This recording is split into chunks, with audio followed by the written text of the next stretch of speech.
First TV interview since his record-breaking speech in the Senate. Senator Cory Booker of New Jersey, the new record holder for the Senate's longest ever speech. Senator, how are you?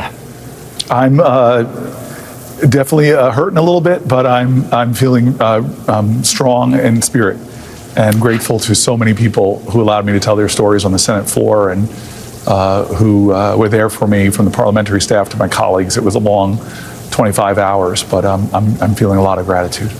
Staying up 25 hours for any reason is a trying thing physically.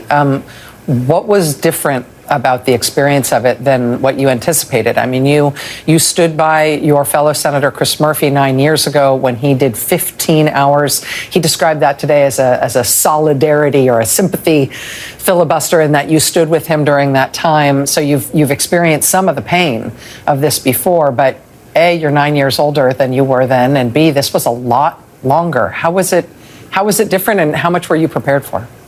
I was grateful to Chris. He and I talked about it before, and I at the end tonight, I said, our balance sheet's not equal. I now owe you 10 more hours. All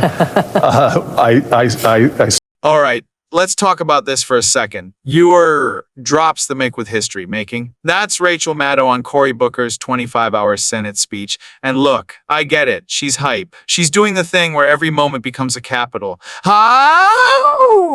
She's doing the thing where every moment becomes a capital. But let's be real. Cory Booker didn't drop the mic. He kind of just held it for 25 hours and read a lot of things that no one was really tuning into past hour two.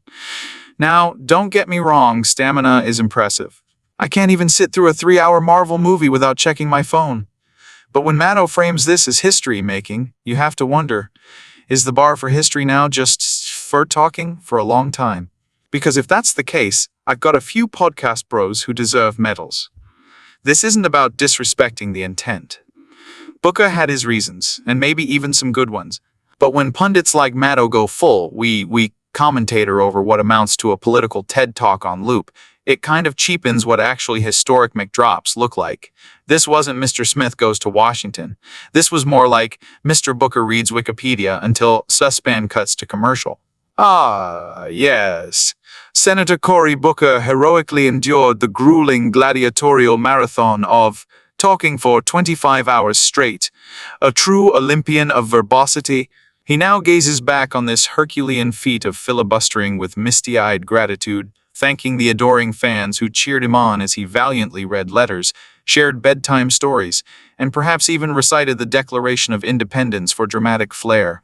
Democracy was hanging by a thread, but thank God Booker was there to talk it into submission. Stood with him, and I really wanted to see if I could stand for as long as he and I were going to go, and he was successful that day in getting concessions from Mitch McConnell to have votes on the Senate floor around gun safety. Unfortunately, even common sense gun safety then failed. But for me, it was an experience that stuck in my mind. I could do 15 hours without going to the bathroom, even though my legs really hurt over those 15 hours. Both of us talked about how our feet hurt.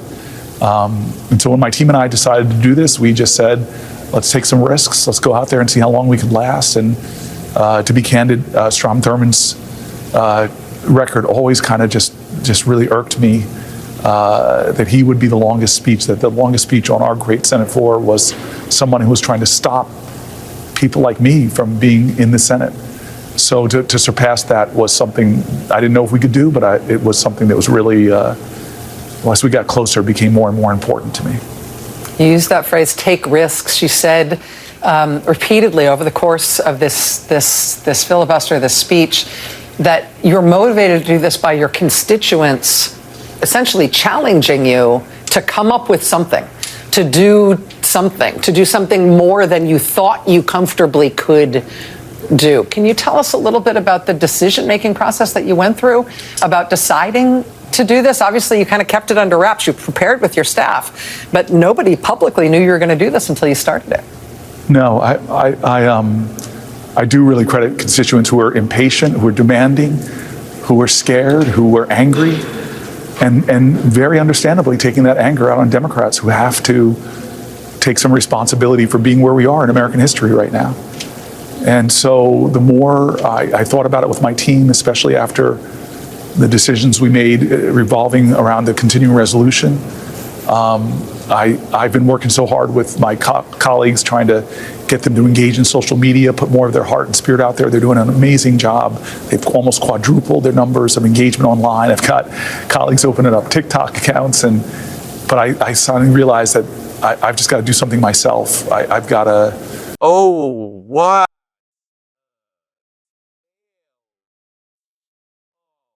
Political valor. Gather round, dear viewers, as we relive the heroic saga of a senator who, for 15 entire hours, he remained vertical, a modern-day Atlas with aching feet, single-handedly upholding democracy, or at least holding up traffic on the Senate floor.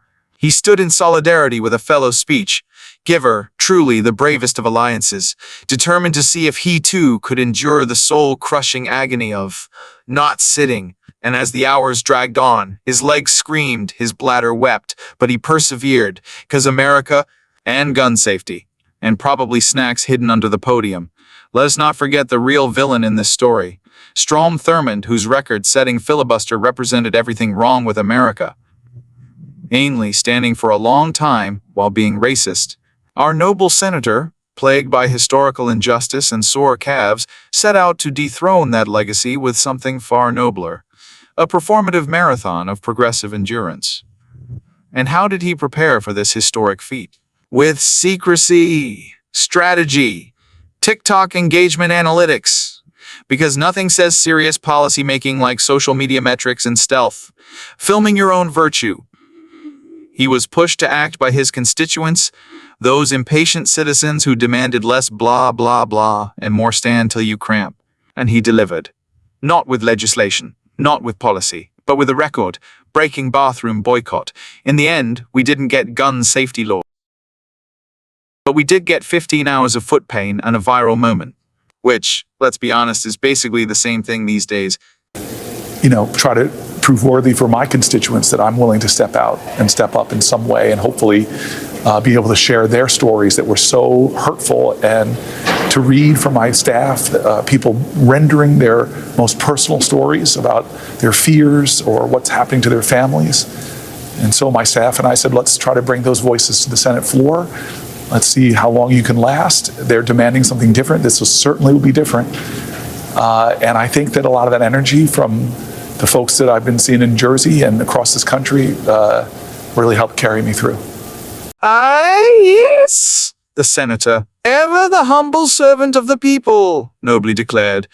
Let me prove myself worthy, because nothing screams worthiness like standing in place for an extended period of time while dramatically reading emails from constituents like it's open night for national trauma. He and his staff, those fearless warriors of moral theater, decided the best way to honor heart-wrenching, deeply personal stories of pain and fear was to read them aloud on C-SPAN like some kind of tragic audiobook, live from the Senate floor. Because nothing says I care quite like turning your constituents' suffering into background noise for lobbyists waiting on a vote. And of course, the challenge was laid. Let's see how long you can last. Truly, the spirit of democracy lives on. Forget passing legislation or building coalitions. Real change comes from playing emotional survivor with your lower back. But credit where it's due. It was different, not helpful, not effective, but certainly different. And fueled by the righteous energy of Jersey crowds and frustrated voters across the country, our brave senator pressed on, powered not by policy, but by vibes and sheer stubbornness. A bold new era of government, now with 30 more speeches, 0 more results.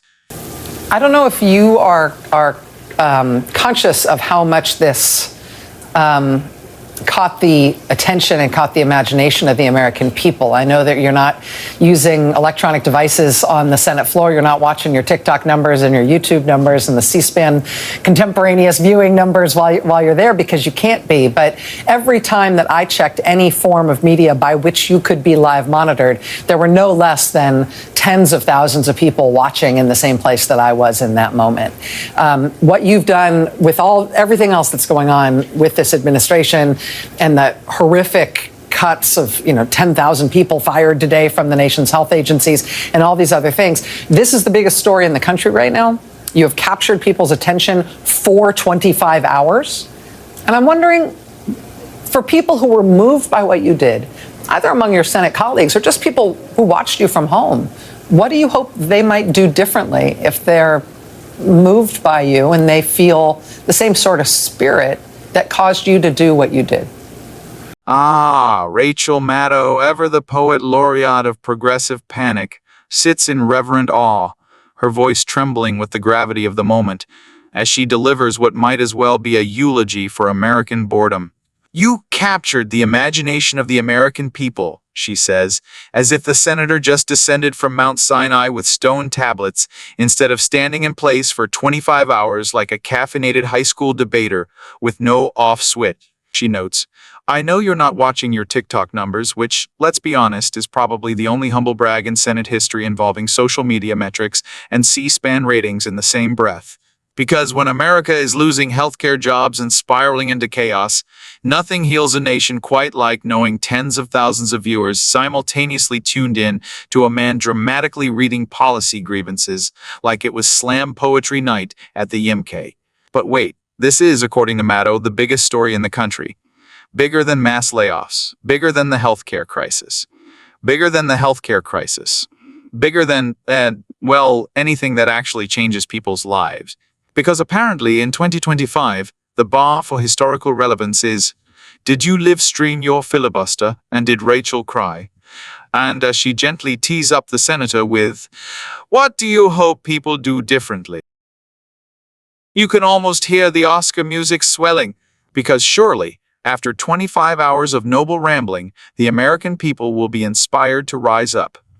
Or maybe just rise off the couch. So yes, a man stood and talked, and somehow that became a movement, or at least a trending topic. Welcome to the political theater of feelings, where symbolism reigns and substance politely waits outside, still hoping for a callback. Anyway, let me know what you think. Like, share, and subscribe if you haven't already. Drop a comment below. I'd love to hear your thoughts. It helps us, it helps the mission, and it helps bring honest conversation to the table.